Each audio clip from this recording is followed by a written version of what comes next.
昨日レムナントたちの集中訓練がありました。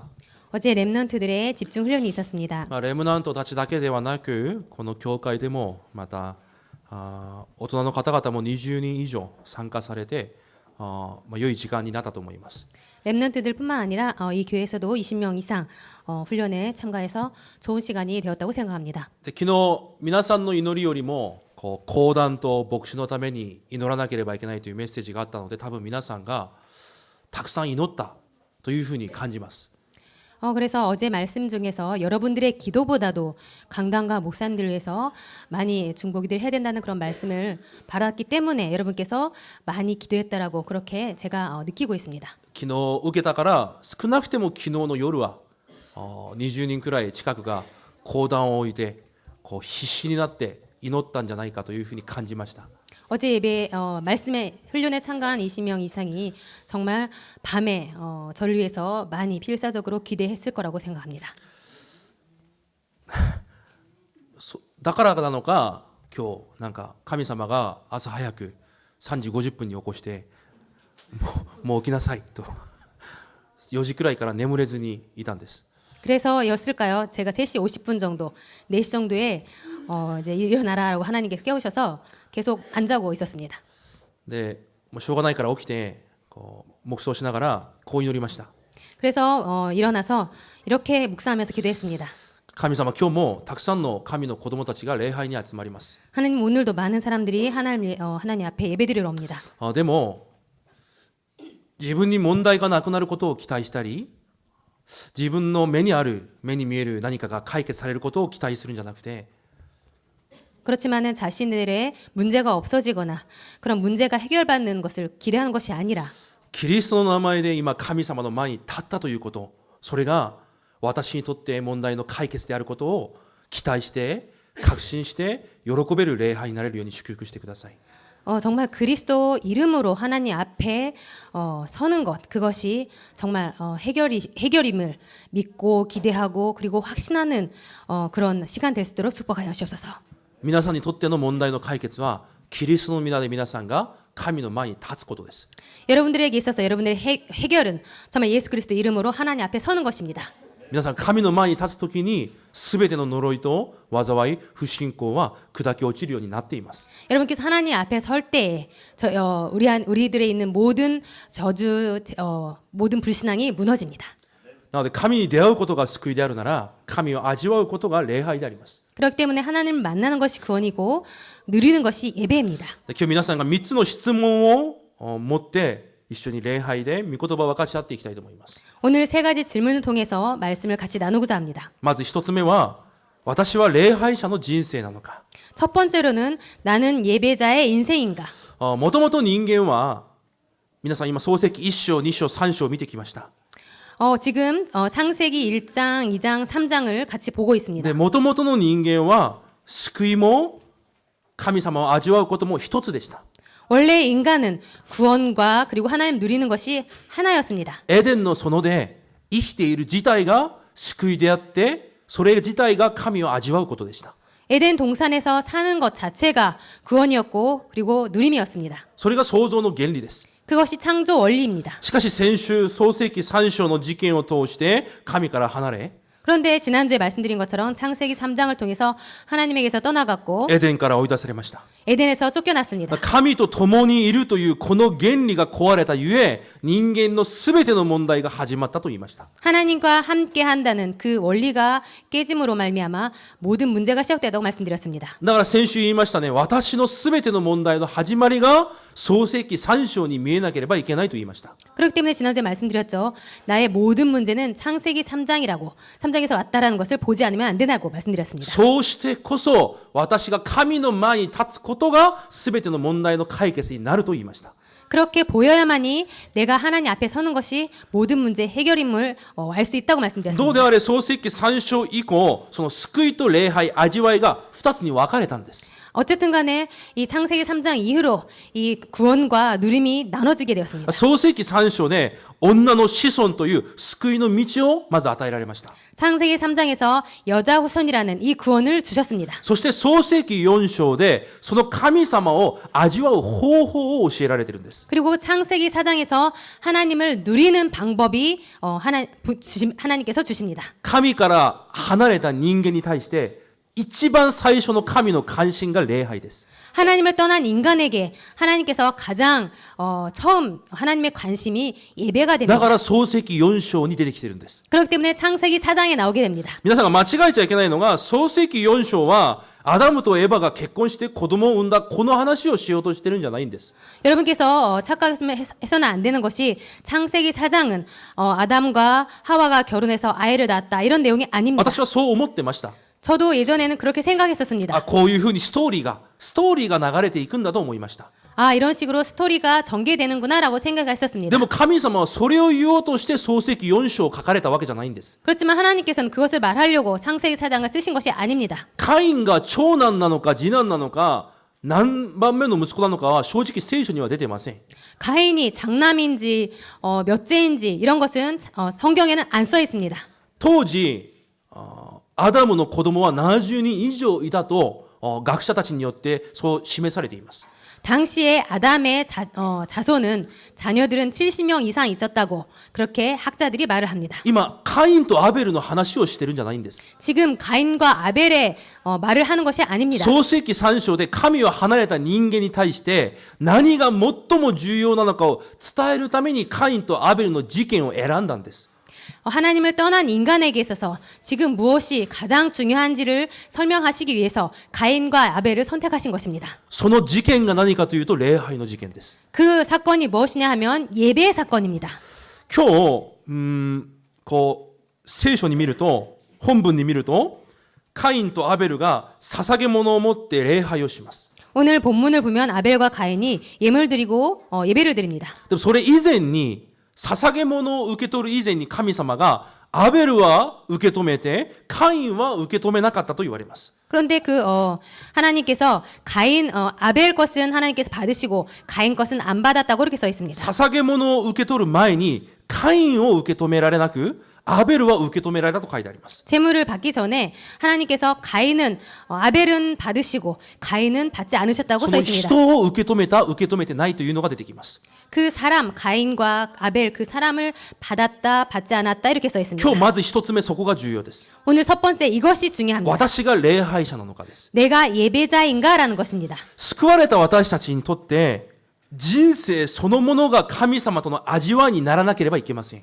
구원받은 자는 우리들의 인생 이 자체가 예배가 되어야 합니다. 24時間が神との味わいにならなければいけないんです。 24시간이 하나님과 누림이 되지 않으면 안 됩니다. すなわち私の人生そのものが礼拝にならなければいけません。 즉 우리들의 이 삶 이 자체가 예배가 되지 않으면 안 된다는 것입니다. 私がどこにいても 내가 어디에 있든지 どんな状況にいても 어떤 상황에 놓여 있어도 どんな苦しみがあっても 어떤 고통이 있어도 それとは関係なく私と共にいるその神様との味わいにならなければいけないんです。 그 모든 것과 상관없이 나와 함께 계신 이 하나님을 누려야 된다는 것입니다. それが神の子供です。 이 사람이 하나님의 자녀입니다. 神の子供の人生はイコール礼拝です。 하나님의 자녀는 하나님의 자녀 이콜 예배가 だ 됩니다. から神を味わうということ自体が私の人生の本質にならなければいけないんです。 그렇기 때문에 하나님을 누린다는 이 자체가 우리 인생의 본질이 되지 않으면 안 된다는 것입니다. 본質です. 본질입니다. 私が生きている理由です。 내가 살아있는 이유입니다. 神を味わうためです。 하나님을 누리기 위해서입니다. 神と共に歩むためです。 하나님과 동행하기 위해서입니다. 今日子供たちが詩編139編の16節を暗唱しました。 오늘 렘넌트들이 시편 139편 16절을 암송했습니다. なんて書いてあるかというと、 뭐라고 써 있냐면요.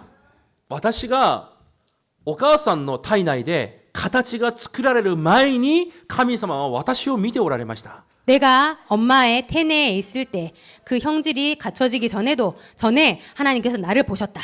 私の一日が始まる前にすでに神様は私の人生をご自分の本に書かれていました。 내 인생의 하루가 시작하기 전에 벌써 하나님은 내 인생을 하나님의 책에 쓰셨다고.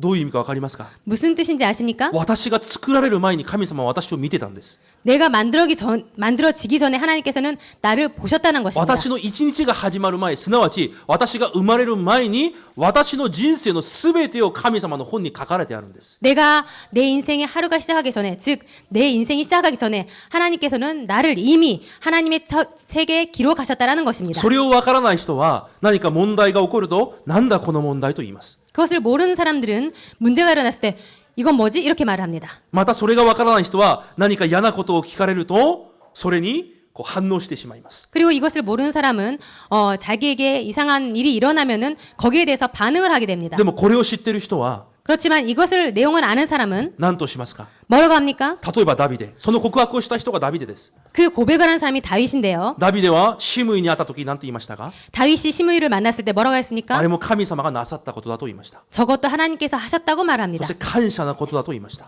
그리고 감사한 일이라고 했습니다. パウロという人は何と言いましたか？ 바울은 뭐라고 했습니까? 自分が何の罪もないのに牢屋に入った。 자신은 아무 죄도 안 저질렀는데 옥중에 갇히게 되었습니다.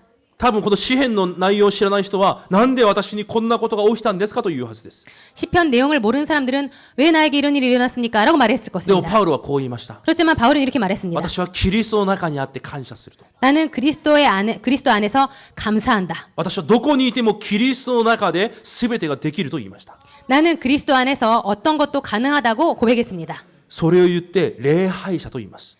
그런 사람들을 예배자라고 합니다.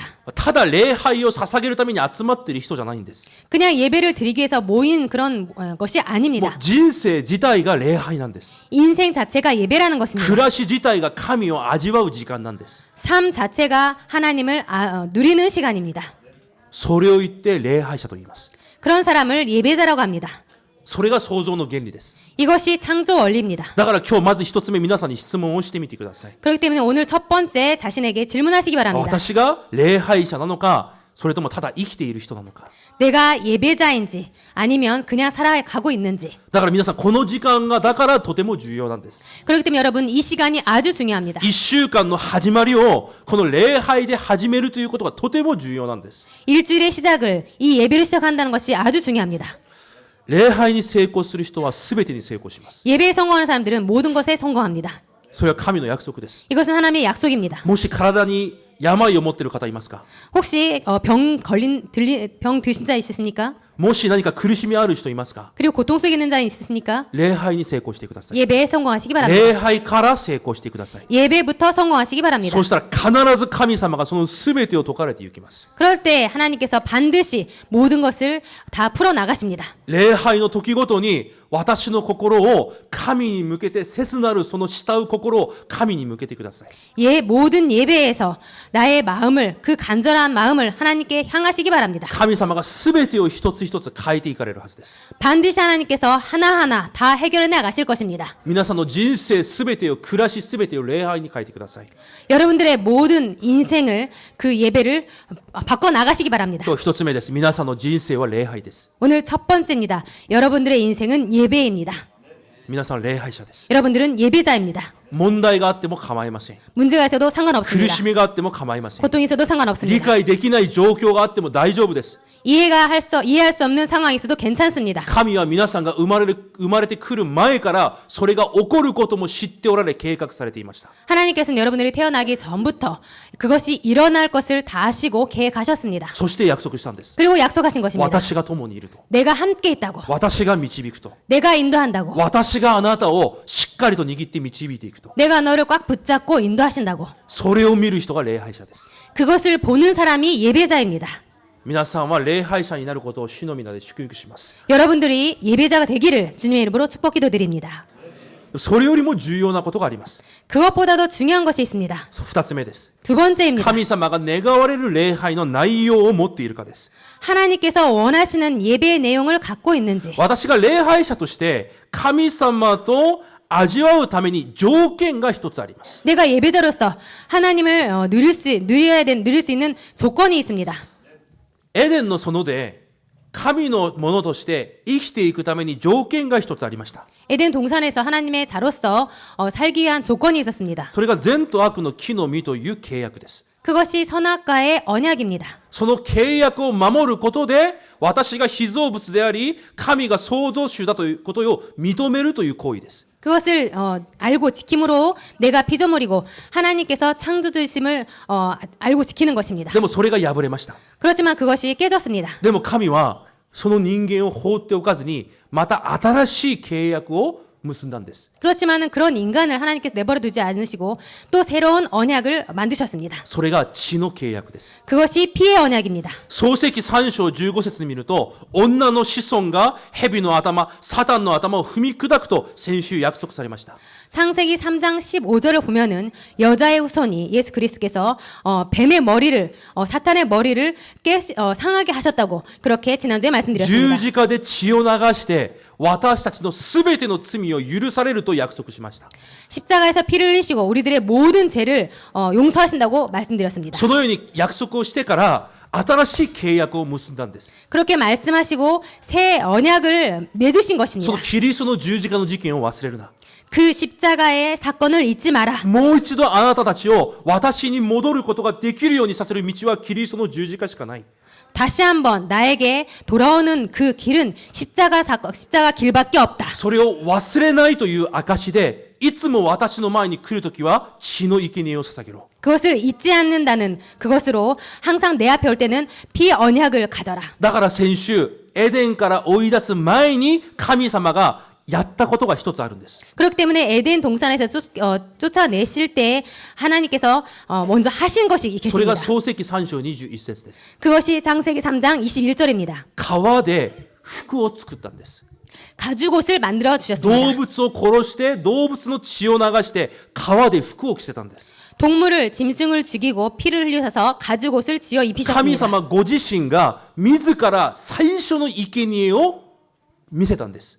하나님 자신이 먼저 자신이 스스로 그것을 하신 것입니다. エデンから追い出されるけど、 에덴 동산에서 쫓아내지만 神から離れ、創世記3章の問題によって神から離れたけど、 창세기 3장 문제로 하나님에게서 떠났지만 このキリストの血を契約を握れば、 이 그리스도의 피 언약을 붙잡으면 この血の契約であなたの罪を隠せば、 이 언약의 피로 너의 죄를 감출 때 もう一度私の前に来ることができる。 다시 한번 내 앞에 올 수가 있다. いつでも私の前で礼拝ができる。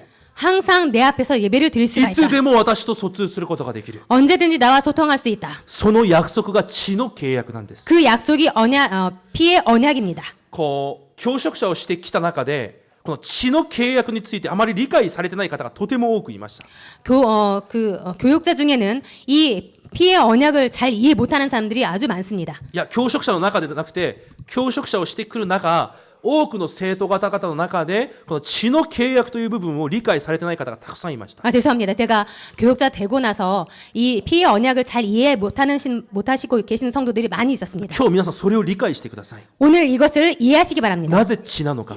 왜 피인지 難しいことはないんです。 어려운 것이 없습니다. ただ善と悪の木を契約として結んだように、 이 선악과를 언약으로 하나님께서 맺으신 것처럼 これから来られるキリストの十字架をの影として血というものを選んだだけです。 앞으로 오시는 그 십자가의 그 그림자를 이렇게 피로 바꾸신 것뿐입니다. だからヘブルこう9章20節から22節に見ると、 그렇기 때문에 히브리서 9장 20절에서 22절을 보면은 ただの血と言わずに神様の契約の血だと書いてあります。 그냥 피가 아니라 하나님의 언약의 피라고 말씀하셨습니다. その血の血を流すことがなければ罪の許しがないと書いてあります。 그 피를 흘리지 않으면은 하나님의 그 용서함이 없다고 하셨습니다. 神様がただそうやって契約を結んだんです。 하나님이 그렇게 언약을 맺으신 것입니다. 血を流すことで人間の罪が許されると。 피를 흘림으로 인간의 죄가 용서받는다고. だからこの時から必ず神様の前に行く人は血の契約を持っていかなければいけなくなったんです。 그래서 이때부터 하나님 앞을 갈 때는 항상 피를 가지고 가지 않으면 안 되게 それが 되었습니다. 神様との約束だからです。 이것이 하나님과의 약속이기 때문입니다. でも今日カインの礼拝を見ると 그런데 오늘 가인의 예배를 보면 その血がなかったんです。 그 피가 없었습니다. だから神様はカインの捧げ物を受け止められなかったと書いてあります。 그렇기 때문에 하나님께서 가인의 제물을 받지 않으셨다고 써 있습니다. 他多くの教会ではカインの捧げ物を受け止められなかった理由に対していろんなことを言います。 다른 여러 교회에서는 하나님께서 가인의 예물을 받지 않은 것에 대해서 여러 가지를 말하고 있습니다. カインの人格が悪かった。 가인의 인격이 나빴다. カインの品性が殺人者の品性だった。 가인의 성품이 살인자의 성품이었다. とか、熱心がなかった。 라든지 열심히 부족했다. アベルは最初の羊を捧げたのに、カインには最初という単語がない。 아벨은 첫 양 새끼라고 써 있는데 이 가인은 그런 열심이 없었다. そういう熱心がなかったから受け止められなかっ 그런 단어도 안 써 있고 그런 열심이 없었기 때문에 하나님께서 안 받으셨다. た。違います。 그런 말이지만 아닙니다. 絶対に違います。 절대로 그런 내용이 아닙니다. 聖書はそのように書いてありません。 성경에는 그렇게 써 있지 すぐ 않습니다. さま神が今日創世記4章7節にこう言いました。 바로 하나님께서 오늘 창세기 4장 7절을 보면은 이렇게 말씀하십니다. 7節を見ると、カインの礼拝は罪が戸口で待ち伏せをして礼拝を塞いでいると書いてあります。 4장 7절을 보면은 하나님께서 가인의 예배는 죄가 문에 엎드려 예배를 막았다고 써 있습니다. 私たち人間が神の前に行くためには現在が許されなければいけないんです。 우리들이 하나님 앞에 가기 위해서는 우리들의 원죄가 용서받지 않으면 안 됩니다. 神から離れたその罪、 하나님을 떠난 그 죄, 神の契約を拒んだその罪、 하나님의 언약을 거부한 그 죄, 創世記3章のその問題が解決されてこそ神の前に立てる存在になったんです。 창세기 3장 그 문제가 해결받아야지만 하나님 앞에 설 수가 있게 し 됩니다. かしカインはその罪の解決を受けてないまま礼拝をしたんです。 그런데 가인은 그 죄를 용서받지 못하고 하나님 앞에 선 것입니다. だから罪がその戸口でカインを塞いだと書いてあります。 그렇기 때문에 그 죄가 문에 엎드려 예배를 막았다라고 써 있습니다. 結局カインは自分が基準になって礼拝を捧げたんです。 결국 가인은 자신이 기준이 되어서 예배를 드린 さあ 것입니다. 習慣的に 그냥 습관적으로. だから結局神にあれこれ言い訳をしたりする姿が今日4章の内容です。 그렇기 때문에 결국 하나님 앞에서 여러 가지 핑계를 대는 모습이 사장에 써 自 있습니다. 分の弟にもあれこれ言って結局殺してしまいます。 그리고 자신의 남동생에도 여러 가지 말을 하고 결국에는 살인하게 됩니다. 礼拝を通して神に出会えない者の特徴です。 예배를 통해서 하나님을 만나지 못한 자들의 특징입니다. 神に感謝がありません。 하나님께 감사가 없습니다. そして全てを他人のせいに他の問題のせいにします。 그리고 바로 남 탓을 하거나 핑계를 댑니다. なぜかわかりますか？ 왠지 아십니까? 礼拝で神に会えなかったからです。 예배를 통해서 예배로 하나님께 만나지 못했기 때문입니다. 皆さんが神に会ったとしたら 여러분들께서 하나님과 만났다면 礼拝を通して神様から直接御言葉を受けたんであれば 예배를 통해서 하나님으로부터 직접 메시지를 들었다면 何も問題はなくなるはずです。 아무것도 문제가 안 될 것입니다. ヨシュアに対して神様はこう言われます。 여호수아에게 하나님께서 이렇게 말씀하십니다. モーセが死んでもうヨシュアが恐れています。 모세가 죽고 여호수아가 두려워 떨고 있습니다. ヨシュア1章9節に見ると 여호수아 1장 9절을 보면은 ヨシュアにこう言われます。 여호수아에게 이렇게 말씀하십니다. 神である私があなたに言ったことじゃないか。 하나님인 내가 너에게 말을 했잖아. あなたの神である私があなたに命じたことじゃないか。 하나님인 내가 너에게 명한 일이 아니냐. 強くあれ大しくあれ。 강하고 담대하라. 私が一緒にいると私が言ったじゃないか。 강하고 담대하. 내가 너와 함께 한다고 함께하고 있다고 내가 너한테 말했잖아. 皆さんが礼拝で神に会うと 여러분께서 예배를 통해 하나님을 만나면 そうなります。 그렇게 됩니다. すべての問題の答えを得るようになります。 모든 문제의 답을 얻게 됩니다. でも礼拝を通して神に会えないと 그렇지만 예배를 통해서 하나님을 못 만나면 このようにカインの姿になってしまいます。 이렇게 가인의 모습처럼 됩니다. すべてを人のせいにしたり 모든 것을 사람 탓으로 하거나 すべてを問題のせいにしたり 모든 문제 탓으로 합니다. 神が私の問題の解決になりません。 하나님께서 나의 문제의 해결이 안 됩니다. なぜ神に会えなかったのか。 왜 하나님을 만나지 못했는지 今日間違った契約を持っているからです。 오늘 잘못된 언약을 갖고 있기 때문입니다. カインが神に会うことができる唯一の道である血の契約を逃しているからなんです。 하나님을 만나는 유일한 그 해결 방법인 피의 언약을 놓쳤기 때문입니다. 結局今日4章12節にカインがどうなりますか？ 결국 오늘 창세기 4장 12절을 보면 어떻게 됩니까? あなたが必死で土地を耕しても決してその土地があなたの力にならないと神が言います。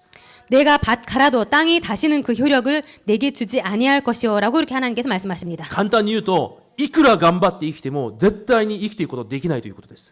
다시 말을 바꾸면은 아무리 열심히 살아도 살지 못할 거라는 것입니다. さっき私が序論に礼拝に成功すれば全てに成功すると言いました。 아까 제가 서론적으로 예배에 성공하면은 인생이 성공한다고 모든 걸 성공한다고 そ 말씀드렸습니다. れを言い換えてもう一度言います。 그것을 말을 바꿔서 다시 말씀드리겠습니다. 礼拝に失敗すれば全てに失敗します。 예배에 실패하면 모든 것에 실패합니다. 礼拝に失敗すると何をしてもうまくいきません。 예배에 실패하면 무엇을 하든지 잘 안 됩니다. それが創世記4章の内容なんです。 이것이 창세기 4장의 내용입니다. ただカインとアベルの話をしようとして書いたんじゃないんです。 그냥 가인과 아벨의 말을 하려고 창세기 4장을 쓴 것이 아닙니다. 聖書は最初から目的を持って書かれたんです。 성경은 처음부터 목적을 가지고 쓰였습니다. なんで人間が苦しんでいるのか、 왜 인간이 고통을 받고 있는지, どうすればそこから逃れることができるのか、 어떻게 하면 거기서 벗어날 수 있는지, だから創世記1章に神が誰なのか、 그렇기 때문에 창세기 1장에 하나님께서 어떤 분이신지, 私たちをどんな存在として作られたのか、 우리를 어떤 존재로 만드셨는지, しかしなぜそんな存在がこんな苦しみを得ているのか、 그런데 왜 그런 존재가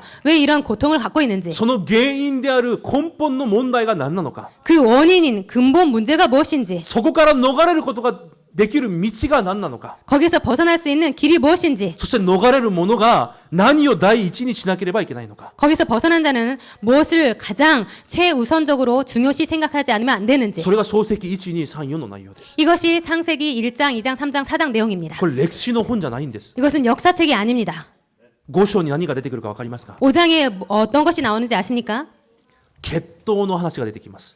혈통의 말이 나옵니다. 人類が2つに分かれるんです。 인류가 두 가지로 나뉩니다. 神に礼拝する人類、 하나님께 예배를 드리는 인류, 神を味わう人類、 하나님을 누리는 인류, 神と共に歩む人類、 하나님과 동행하는 인류, そして神と共に歩めない人類、 그리고 하나님과 동행할 수 없는 인류. そして創世記6章に何が出てきますか？ 그리고 창세기 6장에 무엇이 나옵니까? 神と共に歩んだ代表的な人が出てくるんです。 하나님과 동행한 대표적인 사람들이 나옵니다. ノア、 노아, アブラハム、 아브라함, イサク、 이삭, ヤコブ、 야곱, ヨセフ。 요셉. 聖書の話はそれなんです。 성경의 내용은 이것입니다. 私が人間として 내가 인간으로서 何を回復しなければいけないのか、 무엇을 회복하지 않으면 안 되는지, なぜ私に幸せがないのか、 왜 나에게 행복이 없는지, なぜ何をやってもうまくいかないのか、 왜 무엇을 해도 잘 안 되는지, 頑張って生きているんだけどなんで私の人生はいつも大変なのか、 열심히 사는데 내 인생은 왜 항상 이렇게 힘든지, 神様は創世記4章を通してそれを教えているんです。 하나님께서는 창세기 4장을 통해서 그것을 가르쳐 주시고 계십니다. 皆さん神の子供ですか？ 여러분들 하나님의 자녀십니까? もう一度聞きます。皆さん神の子供です 한 か？ 번 더 묻겠습니다. 여러분들 하나님의 자녀십니까? じゃあ礼拝に成功してください。 그렇다면 예배에 성공하시기 바랍니다. もっと簡単に言い表します。 더 간단히 말씀드리겠습니다. 神様を信じてください。 하나님을 믿으시기 바랍니다. 皆さん神の子供ですか？ 여러분 하나님의 자녀십니까? 神様を信じてください。 하나님을 믿으시기 바랍니다.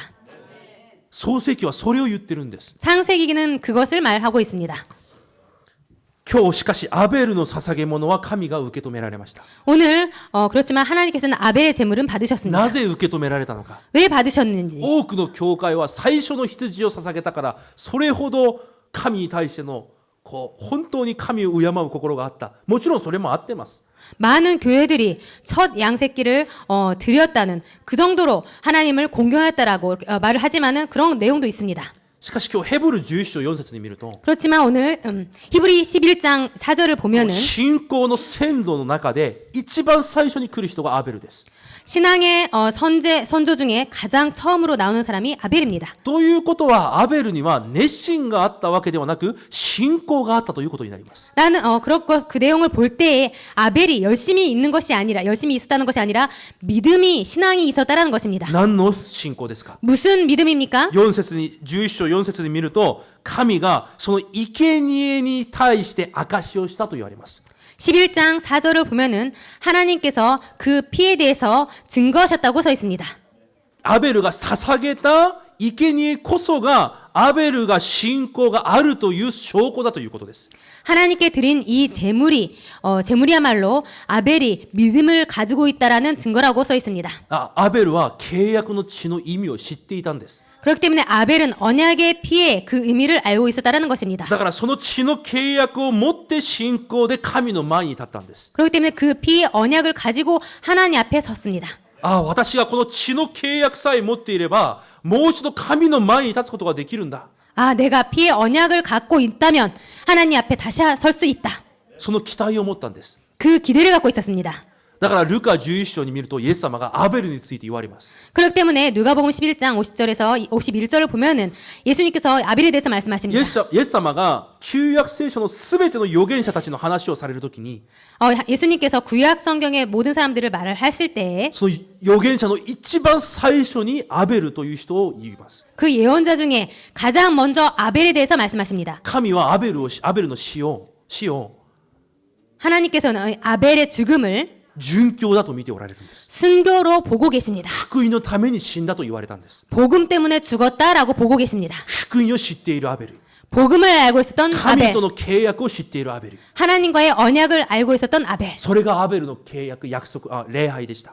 이것이 아벨의 예배였습니다. ここまでが創世記4章の話です。 여기까지가 창세기 4장입니다. 多分私たちは今までただアベルの家族の話だと思っていたはずです。 우리는 지금까지 아마도 그냥 아담의 가족 내용이다 이렇게 생각하고 있었을 것입니다. 創世記4章は絶対にその話じゃないんです。 창세기 4장은 절대로 그런 내용이 아닙니다. 今日皆さんが回復するべき契約が何なのか、 오늘 여러분들께서 회복해야 될 언약이 そ 무엇이냐면요. れを今日今回復してください。 그것을 오늘 지금 이 시간 회복하시기 바랍니다. 今は血ではありません。 지금은 피가 아닙니다. その血の契約の主人公であるイエス・キリストが来られました。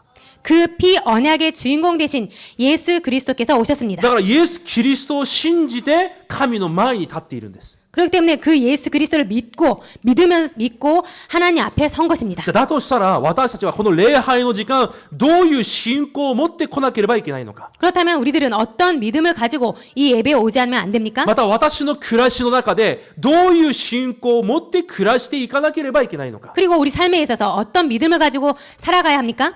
もうそこに親切に書いておきました。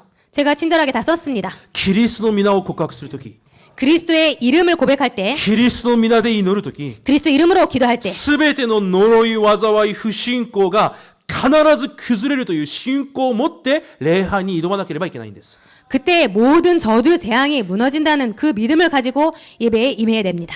だから礼拝をしたら答えが来るんじゃないんです。 그렇기 때문에 예배를 드리면 응답이 오는 것이 아닙니다. 礼拝の時間が答えなんです。 예배 시간이 응답이라는 것입니다. その信仰を持って礼拝に来ているんです。 그 믿음을 가지고 예배에 오고 있다는 것입니다.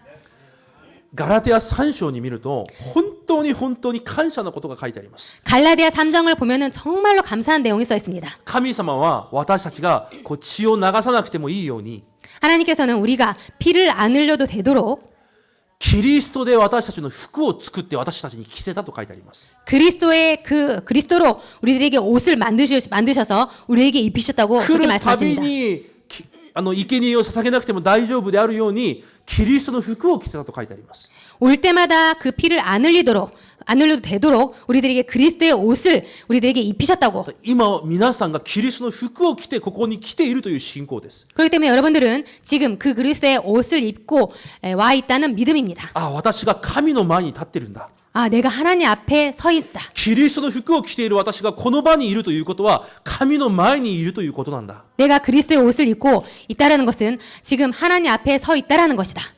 その信仰です。 그 믿음입니다. 皆さん今この礼拝の時間神の前にいるということを信じてますか？ 여러분, 하나님 앞에 지금 여러분께서 와 계신다는 것을 믿고 계십니까? 正直に言ってください。 솔직하게 말씀해 주세요. 皆さん礼拝の時間神の前にいるということを信じてますか？ 여러분들 예배 때 하나님 앞에 와 계신다는 거, 서 계신다는 거 믿고 계십니까? キリストの服を着ていること。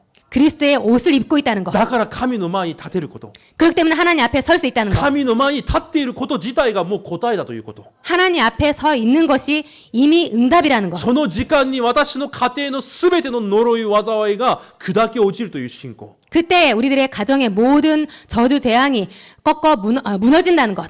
この時間、一週間の私の家庭、子供、現場すべてにおいて神様が私をしっかり握ってくださる約束の時間であるということ。 우리들의 이 시간에 우리들의 일주일에 있는 모든 현장 가운데 저주, 재앙, 흑엄이 완전히 하나님께서 꺾어서 무너뜨린다는 그 믿음입니다. その信仰がないと礼拝をしても1週間不安で生きていくんです。 그 믿음이 없으면은 그냥 예배를 드려도 불안 속에서 일주일간 살게 됩니다. 変なことが起きたら、どうしよう、こんなことが起きたらどうなるんだろう。 이상한 일이 일어나면 이게 더 힘들어지면 어떻게 하지? 子供が少し危ない目にあったらとか言って 자녀에게 조금 위험한 일이 있을 때 이렇게 놀라고 何が起きたらどうなるんだろう。 이런 일이 일어나면 어떡하지? 神に会ったのに、 하나님과 만나고 있는데 神から契約を受けたのに、 하나님에게서 언약을 받았는데 しかしそれができてないから 그렇지만 그것이 안 되고 있기 1週 때문에 間もまた不安で生きていくんです。 일주일 또 불안 속에서 살게 됩니다. 人のせいにして、 사람 탓을 하고 問題のせいにして、 문제 탓하고 状況のせいにして、 상황 탓을 합니다. それ皆さん変えてください。 여러분들 그것을 바꾸시기 その 바랍니다. 枠を変えてください。 그 틀을 바꾸시기 바랍니다. 皆さんの暮らしが礼拝です。 여러분들의 삶이 예배입니다. そしてキリストの服を着て神の前に立っていることが問題の解決です。 그리고 그리스도의 옷을 입고 하나님 앞에 서 있는 것이 여러분들 하나님 앞에 섰다라는 것입니다. この時間が問題の解決の時間です。 이 시간이 문제 해결의 시간입니다.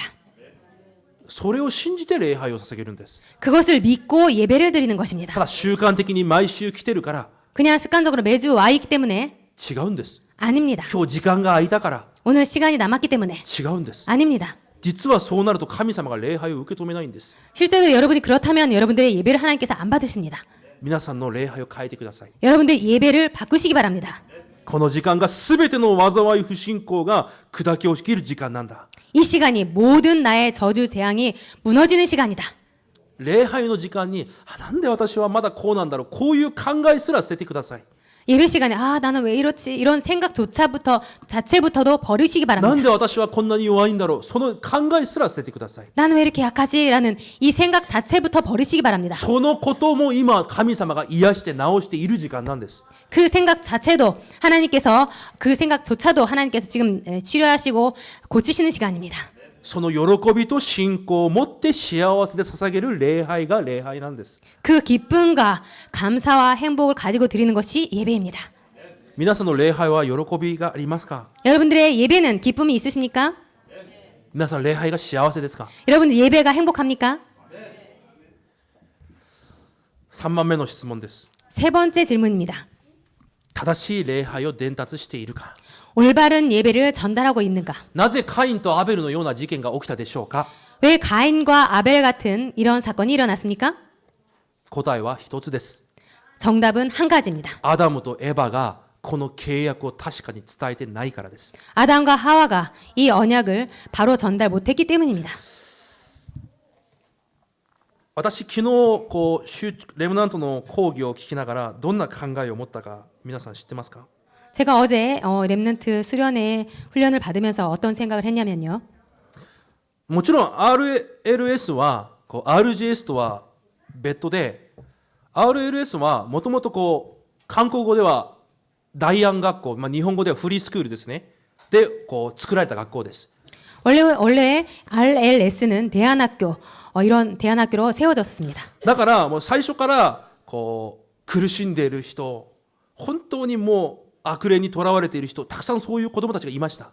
그렇기 때문에 처음에 정말 마귀에 들린 자 그리고 귀신 들린 자 이런 고통받는 사람들이 많이 있었습니다. そういう学生たちを集めて本当に立派な刺激を専門刺激をなさっている伝道師です。 그래서 그런 고통받는 렘넌트를 모아놓고 정말 전문적으로 그런 사역을 하시고 계시는 전문 사역자십니다. いろんな話が聞かれましたね。 그리고 여러분들께서 많은 얘기를 들으셨죠? 悪霊が見えたりする子供、 귀신이 보인 렘넌트, 自殺する人、 자살을 한 렘넌트, 妊娠してしまった人、 그리고 임신해버린 い 렘넌트, ろんな傷の中で苦しんでいる人々。 여러 상처 가운데 고통받는 렘넌트들. 皆さんそれ聞きながら何を思いましたか？ 여러분들 그런 말씀을 들으면서 무엇을 생각했습니까? 私はこう祈ってました。 저는 이렇게 기도했습니다. 私たちのレムナントは 우리 렘넌트들은 そんな苦しみの中で福音を悟ってほしくない。 그런 고통 가운데 복음을 깨닫게 해서는 안 돼. 正常に礼拝を通して、 정상적으로 예배를 통해서 正常に親から受け継がれたその信仰を通して、 정상적으로 부모를 통해서 받은 예배를 통해서 そして福音を悟ってほしい。 그렇게 복음을 깨달았으면 좋겠다. 私はそうずっと祈ってました。 저는 그렇게 계속 기도했습니다. 両親の信仰の中で、 부모의 믿음 안에서, 教会の礼拝の中で、 교회의 예배 안에서, 聖書を通して 성경을 통해서 福音を悟って、 복음을 깨닫고 現場を悟って、 현장을 깨닫고 伝道者であるということを悟ってほしいと言ってました。 전도자임을 깨달았으면 좋겠다라고 그렇게 기도했습니다. イサクのように、 이삭처럼. イサクが何をしましたか？ 이삭이 무엇을 했습니까? 何もしてません。 아무것도 안 했습니다. ただ契約を誰よりもはっきり知ったんです。 그렇지만 언약을 그 누구보다도 확실히 붙잡고 있었습니다. 聖書で一番祝福された人、 성경 안에서 가장 많이 축복받은 자, 一番家庭の祝福を受けた人、 가장 가정의 축복을 받은 자입니다. それがイサクです。 그 사람이 이삭입니다. 家庭に100倍の祝福が与えられたんです。 가정에 100배의 축복을 받았습니다. そのイサクの子供たちを通してイスラエルという神の民が建てられたんです。 그 이삭의 자녀를 통해서 이스라엘이라는 나라가 세워집니다. それが正常的な答えなんです。 이것이 정상적인 응답입니다. ヨセフのように、モーセのように、ダニエルのように、エリシャのように、親を通して、親の祈りを通して正常的に福音を悟るレムナントが立たなければいけないんです。 요셉처럼 다니엘처럼 부모를 통해서 정상적인 그런 전달을 받고 렘넌트들이 자라나야 합니다. その祈りを持ってください。 여러분들 그런 기도를 가지시기 바랍니다.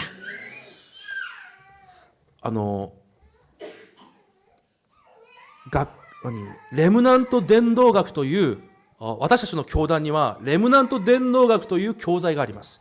저희들의 이 본부에는 렘넌트 전도학교라는 그런 장소가 있습니다. いや、レムナント伝道学という教材があります。 렘넌트 전도학이라는 교재가 있습니다. その教材の2講義目のタイトルが何かというと、レムナントの福音理解です。 이 강의 제목이 뭐냐면 렘넌트의 복음 이해라는 レム 것입니다. ナントがどうやって福音を理解しなければいけないのか。 렘넌트들이 어떻게 복음을 이해해야 되는지 聖書の66巻を通して。 성경의 66권을 통해서 そうでなければ、 그렇지 않으면 レムナントが親たちが苦しんだ同じ苦しみの中で福音を悟れなければいけなくなってしまう。 그렇게 안 될 때에 렘넌트들이 부모가 느꼈던 것처럼 똑같이 고통을 통해서 렘넌트들이 복음을 깨닫게 된다고. それをせき止めるのがレムナントの運動だ。 그것을 막는 것이 렘넌트 운동이다. だから重要なのが礼拝である。 그렇기 때문에 중요한 것이 예배이다. 礼拝のメッセージを通してレムナントが福音を悟らなければいけない。 예배의 메시지를 통해서 렘넌트들이 복음을 깨닫지 않으면 안 된다. 皆さんその祈りを持ってください。 여러분들 그 기도를 가지시기 바랍니다. 皆さんと一緒に体験をして一緒の問題を患って福音を悟れるようにしちゃいけないんです。 여러분들과 똑같은 체험을 하고 복음을 깨닫게 그렇게 해서는 안 된다는 것입니다. 正直私もレムナントに対して少し心配を持っています。 저도 솔직히 렘넌트들에 대해서 조금 걱정을 갖고 있습니다. 礼拝を勉強だと思って、 예배를 공부라고 생각하고 何かたくさん学ぶ時間だと思って、 많은 것을 배우는 시간이라고 생각하고 神と出会う時間だと思いません。 하나님과 만나는 그렇게 생각하고 있지 하나님과 만나는 시간이라고 생각하고 있지 だからインタ 않습니다. ーネットで礼拝を捧げます。 그렇기 때문에 인터넷으로 예배를 드리고 있습니다. そしてレムナントたちが大きくなって教会を選びます。 그리고 렘넌트들이 커서 교회를 선택합니다. メッセージを選びます。 그리고 메시지를 고릅니다. それが問題なんです。 그것이 문제입니다. 福音が何なのか、 복음이 무엇인지, 教会が何なのか、 교회가 무엇인지, 礼拝が何なのかを知らないんです。 예배가 무엇인지를 모릅니다. 伝道を知らない世代が起こるのが問題じゃなくて、 전도를 모르는 세대가 일어난 것이 문제가 礼 아니라 拝を知らない世代が起こるのが問題なんです。 예배를 모르는 세대가 일어난 것이 礼 문제입니다. 拝を知らないから伝道を知らないんです。 예배를 모르기 때문에 전도를 모르는 것입니다. 礼拝を通して神の御心が伝われば伝道者になるんです。 예배를 통해서 하나님의 마음을 깨달으면은 전도자가 됩니다. 皆さんそのレムナントに対しての心と祈りを回復してください。 여러분 그러한 마음으로 마음으로 렘넌트에 대해서 그런 기도를 회복하시기 바랍니다. 生活が礼拝になればいいんです。 삶이 예배가 되면 됩니다. 私はメッセージを聞きながら本当に感謝をしています。 저는 메시지를 들으면서 정말 감사했습니다. 聞くたびに感謝をしています。 들을 때마다 감사합니다. 本当に申し訳ない話なんですけど、災いや呪いや苦しみの中にいた人が神に出会って祈って神と疎通するということがあんなにも大変なのか。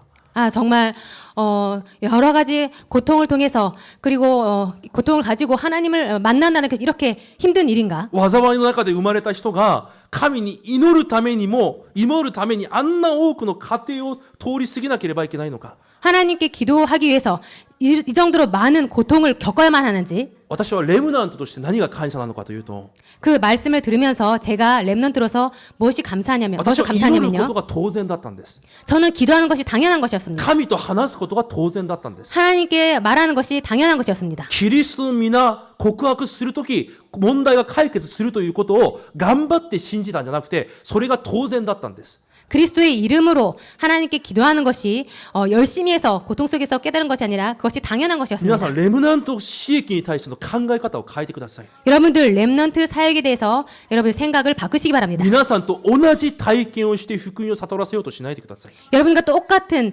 체험과 경험을 통해서 렘넌트들이 복음을 깨닫도록 해서는 안 됩니다. イエス・キリストが当然であるようにしてください。 예수 그리스도가 당연하게 하시기 바랍니다. 神に祈れる状態を作るために何年も費やすんじゃなくて、いつでも神の前に立てる状態にしてあげてください。 하나님께 기도할 수 있는 그런 상태가 될 수 있도록 몇 년이나 시간을 보내는 것이 아니라 정말 하나님께 언제든지 기도하는 상태가 될 수 있도록 하시기 바랍니다. 神と私が交わるということがどれほど幸せなことなのかを皆さんが正しく伝えてください。 하나님과 교제하고 누리는 것이 얼마나 행복한 것인지 여러분께서 바르게 전달하시기 바랍니다. 祈るということが大変なことじゃなくてどれほど幸せなことなのかを皆さんがレムナントたちに正しく伝えてください。 기도하는 것이 얼마나 힘든 것이냐는 것이 아니라 정말 기도하는 것이 얼마나 행복한 것인지를 여러분께서 바르게 전달하시기 바랍니다. そのための教会を建てるんです。 그것을 위한 교회를 세우는 その 것입니다. ための神殿が必要なんです。 그것 때문에 성전이 필요한 것입니다. だから皆さんレムナントのために本当に祈ってください。 그렇기 때문에 여러분들 정말 렘넌트를 위해서 기도해 주시기 바랍니다. 皆さんの祈りでレムナントに攻撃をするすべての暗闇がひざまずくしかないくらい皆さん祈ってください。 여러분들의 기도로 정말 렘넌트들에게 어떤 흑암도 방해할 수 없도록 그 정도로 여러분께서 기도해 주시기 바랍니다. そしてレムナントたちだけは 그걸 통해서 렘넌트만이라도 私たちの2世代だけは 우리들의 그 4세대만이라도 本当に生活が礼拝になり 정말로 삶이 예배가 되고 イサクのように 이삭처럼 ヨセフのように 요셉처럼 ダビデのように 다윗처럼 神が私の当然なものとなるように 하나님께서 나의 당연한 분이 될 수 있도록 祈りが私の呼吸となるように 기도가 나의 호흡이 될 수 있도록 礼拝が幸せになるように 예배가 행복한 것이 될 수 있도록 その祈りを皆さん持ってください。 그 예배를 여러분께서 가지시기 바랍니다. それが創造の原理です。 이것이 창조 원리입니다. 毎回戻るわけにはいかないじゃないですか。 매번 돌아가서는 안 되지 않습니까? その祈りを持ってください。 그 기도를 가지시기 바랍니다. そして癒すための神殿です。 그리고 치유를 위한 성전입니다. しょうがなく生まれた時に私たちのように呪い災いの中神を知らずに生まれてきた人々がたくさんいます。 죄송하지만 정말 우리와 똑같은 것이 아니라 정말 태어날 때부터 고통과 저주 재앙 가운데 태어난 사람들이 많이 있습니다. そういう人たちにキリストの秘密奥義を伝えて神と交わることができるようにその癒しをする神殿が必要なんです。 그런 사람들에게 예수 그리스도를 비밀을 전하고 하나님과 누릴 수 있는 그런 비밀을 전할 수 있도록 그런 성전을 지어야 합니다. その癒しの神殿に対して皆さんが祈りを持ってください。 그 치유 성전을 위해서 여러분들 기도를 가지시기 もう 바랍니다. これ以上皆さんのための祈りをやめてください。 더 이상 여러분 자신을 위한 기도는 하지 마시기 바랍니다. 使命のための祈りを回復してください。 사명을 위한 기도를 회복하시기 바랍니다. 神の御心を叶える祈りを回復してください。 하나님의 마음을 이루시는 그런 기도를 회복하시기 바랍니다. 今日購読文読みましたね。 오늘 교도문 같이 읽으셨죠? 国と義を先に求めなさい。 제일 먼저 하나님의 나라와 의를 구하라. すべてを満たされると約束されました。 그때 모든 것을 하나님께서 더하신다고 약속하셨습니다. そして3番目の神殿。 그리고 세 번째 성전. そのすべてのレムナントを各現場で分野でサミットにして神様の栄光を表すことができることを夢見る神殿を皆さんが祈りとして握ってください。 모든 렘넌트들이 모든 현장과 모든 분야에 있어서 서밋으로 되어서 정말 하나님께 영광 돌릴 수 있는 그런 렘넌트들이 될 수 있도록 그런 서밋 성전을 꿈꾸시기 바랍니다. 私たちの教会で神に出会ったすべての人々が行く現場に神の国エデンの園が望まれてそこで全てを征服するその契約が成し遂げられるその神殿 다시 한 번 말씀해주세요. 까먹었어요. 괜찮아요. 나중에 어떻게 찾아보시면 되고요. そういう神殿を夢見てください。 그런 성전을 꿈꾸시기 바랍니다. 結論です。 결론입니다. 皆さん、後代たちに正しい礼拝を伝えるために私たちに必要な神殿を皆さん夢見てください。 여러분들 후대에게 올바른 예배를 전달할 수 있도록 우리들이 어떤 사명을 가져야 되는지 그걸 찾으시기 바랍니다. その夢を見てください。 그 꿈을 가지시기 た 바랍니다. だ神殿を建築しよ 그냥 성전을 건축하자. う、教会を建てよう 교회를 세우자. じゃなくて、 그런 것이 아니라 本当にそれを夢見るくらい皆さん神の契約を祈りとして持っていてください。 그것을 정말 꿈꿀 수 있도록 그 정도로 여러분들 그 사명을 가지고 기도하시기 바랍니다. ただ建築を準備しよう、今こういう話をしているわけじゃないんです。 그냥 성전 건축을 위해서 준비하자 이런 얘기를 하는 것이 아닙니다. ダビデのように神がなさるときいつでもそれができるために私たちは準備をしていればいいんです。 다윗처럼 하나님께서 시간 되었을 때 할 수 있도록 항상 우리들이 그것을 꿈꾸면서 준비하면 됩니다. それでいいんです。 그것으로 충분합니다. 祈りながら夢見て準備できることを準備していればいいんです。 기도하면서 준비하면서 할 때 할 수 있도록 해 나가면 됩니다. これは余談ですが、そういうことをしていく中、いろいろと分裂するしかない問題もたくさん起こるはずです。 여담입니다만 그런 걸 할 때에 여러 가지 우리를 분열시키는 그런 것이 일어날 것입니다. 絶対騙されないでください。 절대로 속지 마시기 바랍니다. なぜ起こるかというと、 왜 일어나냐면요. 誰かがある一言を言ったら、 어떤 사람이 한마디를 했을 때 ある意見を言ったら、 의견을 말했을 때 そこで二つに分かれるから問題なんです。 거기에서 두 개로 나눠지기 때문에 これ 문제입니다. が正しい、 이것이 바르다. これは間違ってる、 이것은 틀렸다. これが合ってる、 이것이 바르다. これは違う。 이건 아니다. そう分かれるから問題になるんです。 그렇게 나눠지기 때문에 문제입니다. 私たちはそれを判断する人じゃないんです。 우리들은 그런 것을 판단할 사람이 아닙니다. 皆さんはこれから絶対そうしないでください。 여러분들 앞으로 절대로 그렇게 하지 마시기 바랍니다. すべての意見を受け止めてください。 모든 의견을 받아들이시기 そし 바랍니다. て一緒にそれを置いて祈ってください。 그리고 그것을 위해서 같이 기도해 주시기 そして 바랍니다. 神様がどう門を開かれるか、 그리고 하나님께서 어떻게 문을 여시는지 またどうやって門を閉ざすか、 그리고 어떻게 하나님께서 문을 닫으시는지 ただそれを確認すればいいんです。 그냥 그것을 확인하시면 됩니다. そうやって導かれていけばいいんです。 그렇게 인도를 받아가시면 됩니다. そうすれば確実です。 그렇게 하는 것이 확실합니다. 今日創世記4章について一緒に話しました。 오늘 창세기 4장을 같이 말씀을 나눴습니다. 皆さん重要なもう一度契約と使命を回復してください。 여러분 다시 한번 중요한 언약과 사명을 회복하시기 な 바랍니다. ぜ皆さんにそれほどの災い、苦しみ、過去を与えてまでも神は福音を悟らせたのか。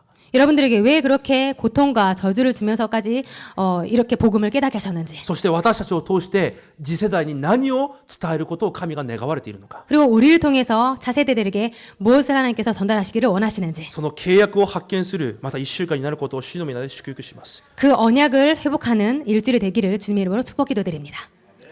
神様感謝します。 하나님 감사를 드립니다. 神と交わること、神の前で礼拝することが私たちのすべてであります。 하나님께 하나님과 누리는 것이 우리들의 이 예배가 모든 것입니다. それが私たちの人生となり、 그것이 우리들의 인생이 되고 その礼拝を後代に伝えることが私たちの使命となるように主が祝福してください。 그 예배를 후대들에게 전하는 것이 우리들의 사명이 될 수 있도록 그것을 회복시켜 주옵소서. イエス・キリストの皆によって感謝してお祈りいたします。 예수 그리스도 이름으로 감사드리며 기도드립니다. 아멘.